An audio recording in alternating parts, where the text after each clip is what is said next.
एक्सप्रेसवेला आडोशी बोगदा या ठिकाणी प्रोपेलिन गॅसचा जो टँकर पलटी झालेला आहे, तर त्या अनुषंगानं त्यातून गॅसेसचं लिकेजचं प्रमाण वाढलेलं आहे आणि त्याकरता मुंबई लेन पूर्णपणे बंद करण्यात आली आणि त्यामुळं वाहतूक कोंडी झालेली आहे.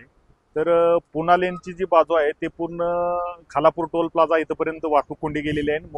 जी पुण्याची बाजू आहे तर ती पूर्णपणे 10 ते 12 किलोमीटर लांब गेलेली आहे वाहतूक कोंडी.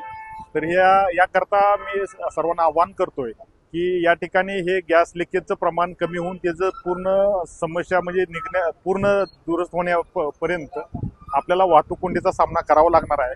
याकरता मुंबईला जाणारी जी पुण्याहून जी वाहतूक आहे ती जर तामिनी घाट मार्गे जर मुंबई आणि त्याचसोबत इकडून कर्जत मार्गे थोडक्यात जर मुंबईला ठाणेकडे जर वाहतूक चालू केली तर निश्चितपणे त्याचा फायदा होणार आहे आणि शक्यतो या ठिकाणी वाहतूक कोंडी आणखी थोडे तास चालण्याची शक्यता आहे. NDRF टीम आणि त्यानंतर इथं जे अपघातग्रस्तांच्या मदतीसाठी जी टीम आणि त्यासोबत BPCL टीम हे तिन्ही टीम या ठिकाणी कार्यरत आहेत. त्यांच्याकडनं शर्थीचे प्रयत्न चालू आहेत. लवकरात लवकर याचं समस्या सुटू शकेल अशी अपेक्षा व्यक्त करतो.